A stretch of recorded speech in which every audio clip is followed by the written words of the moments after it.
Well, our analysis of the world, if we go back, was roughly that the internet is changing which world we live in. And similar to how other industries have been disrupted, like let's say music, if you remember the 90s, people had CD stores. And then people made, someone made Napster, and it was this like decade of lawsuits in the music industry. And eventually Spotify emerged after a lot of pain. And now we have this whole new kind of global digital music industry, primarily via streaming. Okay, so we've seen that happen in industry after industry, one at a time.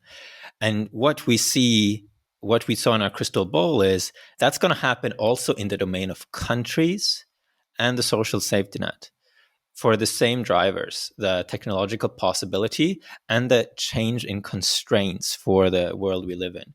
And what I mean by that, I mean, if you are a digital nomad, obviously, if you're from Norway, but you're in Bali, you can't access the Norwegian social safety net, right? Or if you're a remote company, we're a remote company with entities in several different countries, but if we hire someone when we hired someone in Argentina, that person, they certainly can't access the Norwegian social safety net, but not even the US insurances. And in many cases, also not the Argentinian social safety net, because that's built around being a regular full-time employee at a local company. So you have this thing where for a large new section of the population, the existing infrastructure is obsolete and it has to be rebuilt in a global digital way. And okay, so that was our analysis. We were so convinced this was true that we set it out to build it. We were kind of said, we think this is true. We think if no one else builds this, things will be very bad. And we can try to build it. It seems like an impossible thing, but we have some things in our experience that allows us to do that. Like one, I built a freelancer platform before, so I knew the problem really well. We wanted to provide benefits, social safety net for people on the platform. Nobody offered it, so we decided to build it ourselves. The other thing is we've been a part of building the Norwegian social safety net. That was what I did before I went into startups as a policy advisor.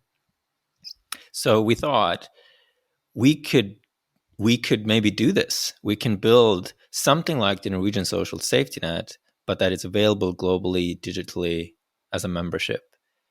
And then beyond that, to also build, contribute to what will be the first country on the internet, which is what Plumia is about. Like you correctly said, it's a research project. It's the booting program to load the first country on the internet. So that's So roughly it. Yeah. I think people might be wondering right now, like, can you please define what you mean by a social safety net? Like, Yeah. what is that, and what is included in that? Yeah.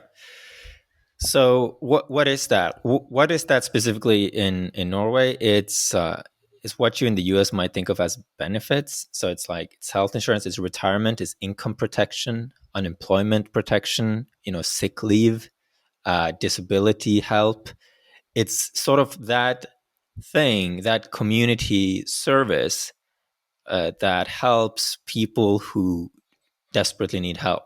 You know, the young, the sick, the elderly, and this is a key part of any society. You have to have some kind of way of helping people who aren't, can't do, you know, productive work in a given day. And so that's what we're building. That's the thing. And two ways to approach how to build that. One is just to look at the countries themselves, which is what we're doing. We're just saying, what is the social safety net in Norway, and how can we build that in a digital way? Well, and our plan was we build one product at a time, starting with health, and then retirement, and then income protection, and then we sew it all together as a membership that works anywhere in the world, for anywhere in the world, accessible for anyone in the world.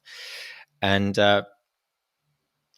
another way to approach it is to go way back. And like, before agriculture, we were all nomadic, and there was a social safety net then as well, which came from your tribe, your community. And so we think this is also a key part of a social safety net. It's a community service. It's back then, it's like, if you were ill with a kind of wandering nomadic tribe and you were left behind, that was, a death sentence. So this is a need people have, and they want to solve this communally because they know they're at risk, and if they were to be the one with the bad luck, they need to rely on others. So that's what it is.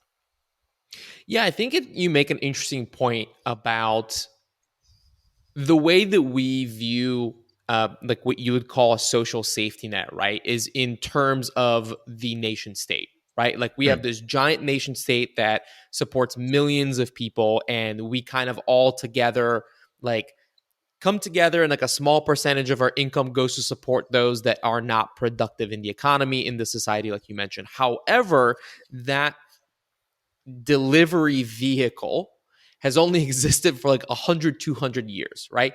For Mm. a majority of time, actually, like historically, in terms of our civilization, our species, it's been in these small tribes. And that's definitely something that I want to talk more about with you in terms of like what is the like, are we shifting into a new delivery vehicle to do that? Like I think that that's also a very interesting conversation, because Yeah. necessarily taking a country the way that it exists now and putting it on the internet may not be the right solution, right? Like, do you kind of like revert back to a different delivery vehicle?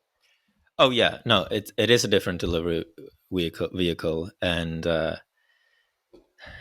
we are, not certain what exactly that uh, vehicle will look like. We only know some aspects about it. We know it has to be global. That's one thing that, is we thought from the beginning, but it's just being crystal clear as we're now helping tens of thousands of nomads and remote workers with their health insurance. If it's not global, that's the biggest kind of problem about it. Like, can I, which countries can you go to? Which countries are you covered in? Which places can we hire people in, etc. That's the main problem we are solving when we bring to this. So um, it definitely has to be digital and make use of the internet and software. That's one of the main ways that the old countries are obsolete.